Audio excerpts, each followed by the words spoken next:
Welcome. This is the Senior Life Academy located on the campus of the University Park United Methodist Church here in Dallas, Texas. I'm Dee Dee Cassad, and I'm here with my panel of Diana Wilson, Bill Matthews, Miriam Mathis, and Bob Monroe. Today we're going to talk about hope. What do we hope for? I think we have a world that is in conflict in many ways. Our government is in conflict in many ways. Our city is in conflict in many ways. So what does hope do for us? And what are we looking for? What do we hope with hope?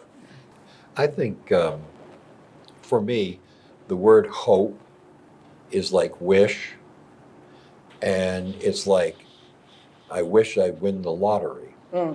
And so I would like to suggest another word possible is prayer, because more than hope or wish, prayer is an action. And we can take some action to pray for peace, for prayer for love, and prayer that many of our neighbors have a better life, and we can help with that. Well, and I've thought of, with our government, for instance, the turmoil that it's in, especially with the president that we have, and when people complain about the president, my answer to them is the best thing we can do is to pray for him. In other words, we may not agree with him, we may not, appreciate what he says at times, but one thing we can do is pray for him. The sermon we heard the other day at the wedding of Prince Harry and Meghan Markle was filled with hope, because he was talking about a world created by love and what that would look like. Hope for children who have enough food to eat every day, hope for people to be taken care of, hope for justice, hope for all the good things for all people. And that's what I hope for. I hope for the best. I think Bob has a point here about it. You hope for it, but to put it in action, pray for it. Pray for it and do what that phrase is, Lord, what do you want to do through me? Listen to God and try and figure out what's ours to do. What's ours to do. What were you thinking, Mary? Well, I was going to say the same thing. Bob's point is well taken, that if you hope for something, you not only just sit and wait, but you try to make it happen as best you can, or at least co-create, work on it happening. I was interested in looking at what kinds of things, what kinds of metaphors are used for hope in the New Testament. And I came across a couple that I guess I'd never really paid much attention to in St. Paul. One of them was in Thessalonians, where it says, let us be sober, putting on faith and love as a breastplate, and the hope of salvation as a helmet. So it was a sort of a military kind of analogy, but hope as a helmet, as a protection, as a way of knowing that we're going into battle, but it was going to see us through and protect us somehow. And then another one he used in Hebrews was, we have this hope as an anchor for the soul, firm and secure. And again, it's that connection with faith, that your hope has an object. And in St. Paul, a lot of the times it was for the coming of Jesus and the perfection of the world with all of us together. But it also, it was so the anchor is connected to something. It's connected to the boat, and it's also connected to the floor of the ocean. And so I always think of hope and faith as being not synonymous, but complementary in terms of something that we are sure of, but that we don't have right here in front of us. How do you see it, Bill? Well, I've been working hard on for a while on the United Nations global goals adopted in 2015 for the next 15 years, and that was the list of the global goals was achieved in a very interesting way. They threw this out to the world and had over 2 million responses of people suggesting what they thought the priorities for the United Nations would be. And for me, it's a hopeful sign of a lot of people having a lot of hope. And then it's codified into 17 different goals, which are unbelievable. No more hunger, no more poverty, Yeah. a good government, sustainable patterns of living together. You know, which that's really a. But is that an unrealistic hope when there's no more poverty, no more hunger? Is that unrealistic, or is that the church's job to do? That's the church's. Well, it's Matthew 25 sort of described that. Feed the hungry, the thirsty, and take care of the sick, and release the prisoners. There's a bunch of hope in that, and that's what the church's mandate is. In terms of what we do, and that's why we titled our book "Hope Over Fear," because that was really the point of it all, is to overcome the fears which have kept us separated and gets us scared of each other. Well, let's don't be scared of each other. Let's work together cooperatively instead of competitively, saying we're better than them. You know, all those others, and looking down our noses and down everything else at the people who are not like us, but saying we are more alike than we are different. Yeah. And that's where the hope is, in my sense. Do you feel like, Bob, the church is helping in this regard? Do you feel like the church is a sign of hope for people? I think for some of it is. But if we look at least the culture in Western Europe and the U.S., the population seems to be moving away from the church to solve these problems. That's disappointing to me personally. I suppose it's disappointing to others. There are some hopeful signs in local congregations doing some wonderful things. Even, interfaith movements. But right now, if you look at compared to our early church history, there was a period of great action, renewal, helping each other. And I wish and pray that comes again. But right now, it's not. The Church Universal doesn't seem to be, certainly in the Abrahamic faith, does not seem to be convincing the world culture that loving thy neighbor and acknowledging thy neighbor as a neighbor doesn't seem to be happening. And it seems to me that the culture that we're involved in right now, especially with the shootings that we're having in schools, and that there's something amiss here in the lack of hope. In other words, what is happening in these young kids' minds that allows them to think that that's all right? Have they lost hope? Have they lost their grounding in hope? That's what it seems to me. I think our whole culture does not speak of hope. I think we are more. How do I want to say? I think we are disturbed and conflicted in so many ways that we do not know what to believe, we do not know how to love, and we do not know what hope can do for us. And does the church help us to solve those problems? When was the last time we heard a sermon on hope? I think like the last school shooting, which was just a couple days ago in Santa Fe, Texas. That the young man, the shooter, was a churchgoer. that he was part of a faith tradition. So he was not unchurched.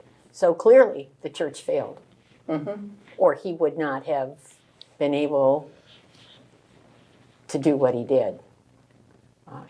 I heard today on the news that he admitted to shooting people and that they had him on a suicide watch.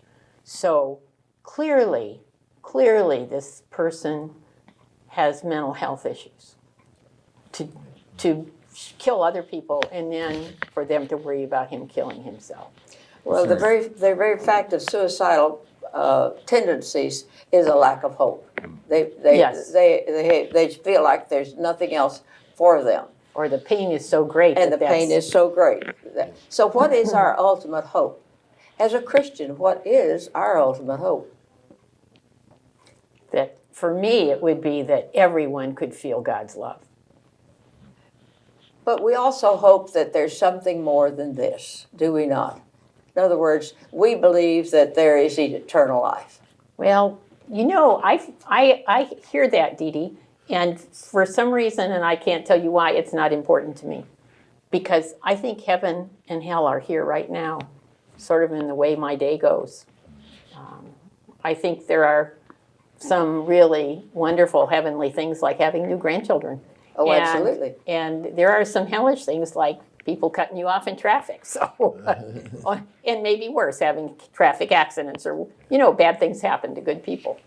But for me, it's not down the road. It's really here and now. Well, I agree with you, and I think the question for me is, how do we as the church engage those who are disenfranchised and feel left out?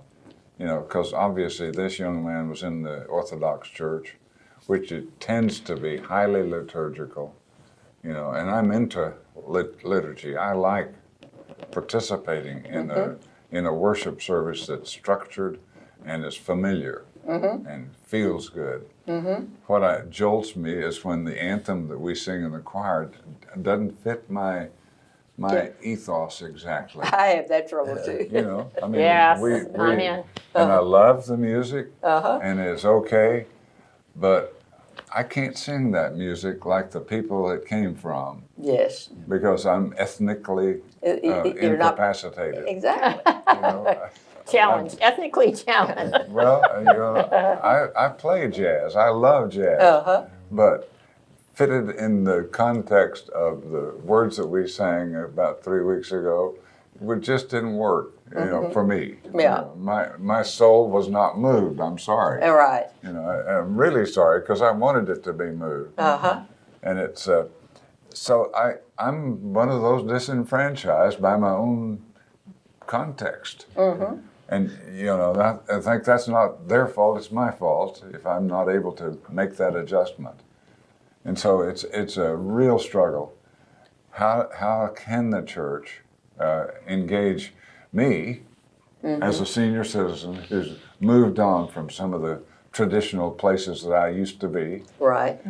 And, you know, how can the church continue to work on me and make me feel good about who I am?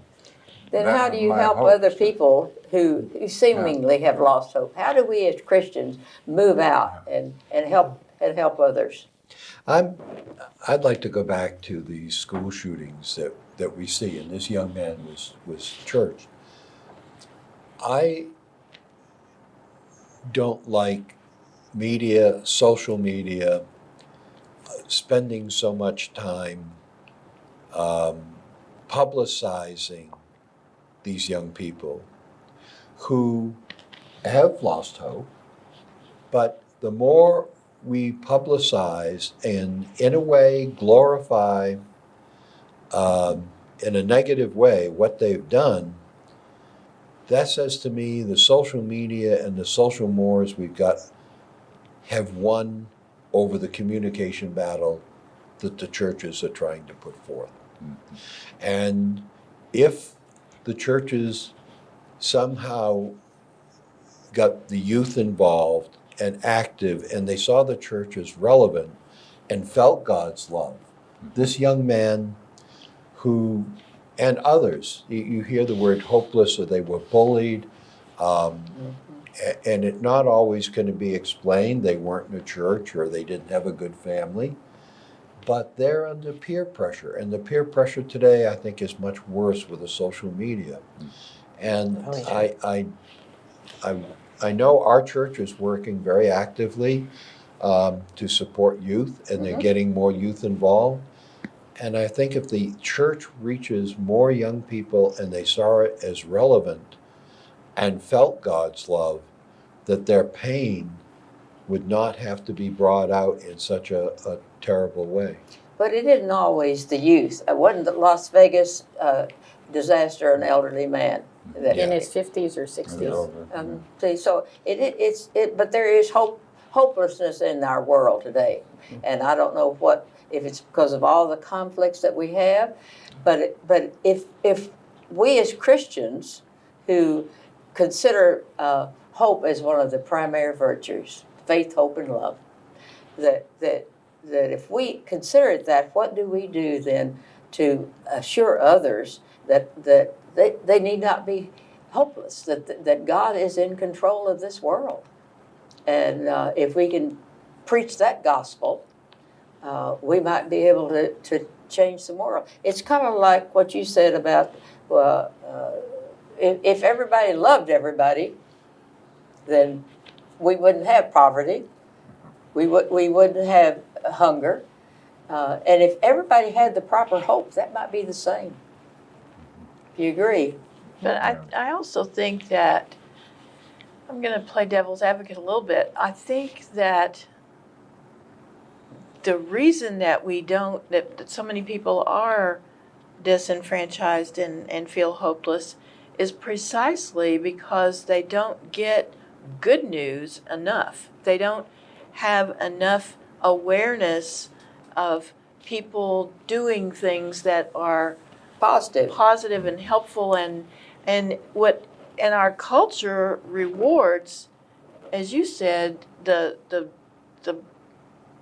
bad stories, the things that go wrong, the things that seem to be rampant, and we don't underline enough what I see as being pretty active. There are lots and lots of organizations and lots of people, not just in churches, but in our church in particular, there's a lot of good things going on, a lot of people taking bread to homeless people every single day. Absolutely. And people reaching out to kids in impoverished areas who don't have any after school programs, and they're there to read with them and help them with and all that is just quietly going on in the background, but it is going on. And so it seems to me that, frankly, one thing we could all do a little better job of is publicizing that and Tell the story. Because the media sets the culture. Yes. You remember Marshall McLuhan? A long time ago, he wrote a book called Media is the message. Media is the message. Yeah, Yes. and boy, is it coming true. And this is why I don't watch the evening news, because it's the disaster report. That's all it is. And added on to what Bob says about the social media, that's all these kids hear and see. And to me, that leaves a real hopeless feeling for a lot of people. Well, I think we've covered this pretty thoroughly. Appreciate all of your comments. And we'd like to hear from you. We would like to hear your comments. Our email is at the bottom of the screen. And so email us your thoughts. And in the meanwhile, may God surround you with His grace.